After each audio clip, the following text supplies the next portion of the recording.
We're obviously delighted with the result because it was a hard-fought game. Aston Villa made us suffer, certainly in that first half. I thought we started off okay, but then lost our way a little bit in the second half of the first half, and we needed Kepa then. And at that point, made some fantastic saves. In the end, Mason's made the difference. So that we were better second half. It was more stable. Not easy for us in terms of the amount of games we've played, and to come from Milan and to come here. Aston Villa got a lot of quality on the pitch, so they can cause you problems at any point. So we're delighted with the 3 points, delighted with the clean sheet, and happy for Mason and Kepa in particular that they've managed to help us over the line. And that's probably going to be the story. Different players will have to step up, and today they've done it. How happy are you with what's going on defensively? Because it is 4 clean sheets in a row. So how is that kind of turning around in producing clean sheets coming out, would you say? Well, I think it's a collective desire to do the ugly stuff in the game, a collective idea to help each other, to be together, to if we need to suffer, we have to suffer. We're not, we have humility. We know sometimes the opponent can get the better of us, and that's normal at football.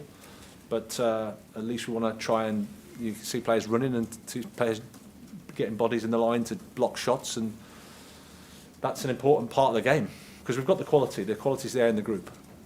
I'll ask you about the right-hand side, obviously trying to sort things out with Reece James being out. How did you find that kind of went today, and the number of sort of changes you had to make throughout the game to solve that?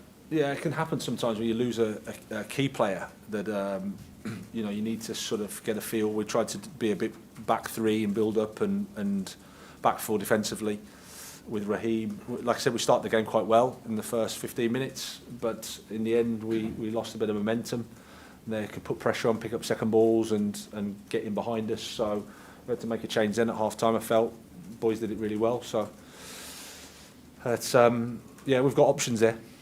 Just lastly, from me, on Reece James, obviously the club put a statement out last night in terms of his injury. How does that leave things with him in the World Cup from your perspective? And also, are you okay with, you've had time to look at how the club dealt with, him since he got injured? Are you satisfied with the club, handled him in the last few days correctly? Yeah, I mean, in terms of his involvement in the World Cup, I don't know. It'll depend on how he recovers. He'll give everything. I'm pretty sure he will. But he's in a brace for probably 4 weeks, so that slows everything down, I think. The boys had a couple of days free. It was important, especially with the international players. Sometimes you need to try and give them a break when you can, and that was the idea. Obviously, Reece felt a bit of discomfort the following day, so came home and got it assessed as quickly as we could. There's nothing's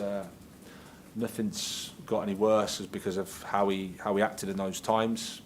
So now we have to support him and get him fit and strong. Yeah. Before the free kick goal, when Mason Mount was standing over the ball, Thiago Silva was standing behind it, screaming at Chelsea's two-man wall next to Villa's to move, and he moved them quite significantly. It was just great leadership. But how important is he, not as a defender, but as a man on the pitch? And how influential was that in the goal? Yeah, I've spoken about him a lot. I've just said to him there, I think he needs to relax a little bit more on the ball. He panics a bit too much. He's at the highest level you can think of, like you say, as a character, as a man, how he leads the team, how he's playing. I think he's made some really important blocks and interceptions, and just that little bit of know-how that you can't put a price on. So he's been fantastic for us. He felt a little bit of tightness in his hamstring, so we'll see how he recovers for Wednesday. But apart from that, he's a top person. Hi, Graham. Hi. Basically, I'm just following on the Reece thing. Just how is he himself? We've seen the stuff on social media, the rehab starts. He sounds quite bullish, but I'm presuming you've had a chat to him and spoken to him. How is he, and how are the team around him over this setbacks at such a key time? Well, he's naturally disappointed, naturally, upset because he's injured for us. He misses games for us when he was in a fantastic moment. I thought his performance at Milan was incredible, both the games. So he's got himself into a real good moment of form, and as you can imagine, he's really disappointed to be injured. But he'll give everything. He'll fight. He'll try his best to get back as quickly as he can, and then when he is, he'll be a top player. So we don't rule him out of the World Cup. I mean, I know Chelsea said 8 weeks in the statement, but I guess, you know, it's moving heaven and earth, and we don't rule him out of the World Cup. Well, it wouldn't be my place to predict what's going to happen. You know, he's going to be in a brace for, like I said, for 4 weeks. That's all I know the next 4 weeks looks like for him, and that has implications in terms of what he needs to do to get fit from there. But our job is just to help him in the short term now and get him back. And on a brighter note, Kepa, I've already spoken already, but there's a guy who's, you know, it's a complete contrast to where he's been in the last few years. He's been very, you know, frustrated, and there's a guy who looks like he's really picked up on his, you know, his confidence levels are just sky high at the moment. Yeah, he's contributing to us with clean sheets. He's contributing to how we're trying to play and the environment around the place. I've got to say, all the 3 goalkeepers we've had here have been really, really good in that regard, supporting each other, you know, providing good competition, and that picks everybody's level up. And Kepa has found a fantastic level today. He's made some brilliant saves that have kept us in the game and allowed us to win the points. So really pleased for him. No, we do 2 more, and then we're going to call it a day. Alistair, and then at the front to finish. Hey, just on Mason, what you said to him in terms of his performance? Obviously, he started the season off maybe in sort of mediocre form, but he's really improved since you've come in. What have you said to him to get up those types of performances up? Nothing too much. I think, like I said, it's about the team, about his role in the team. He works so hard for the team always.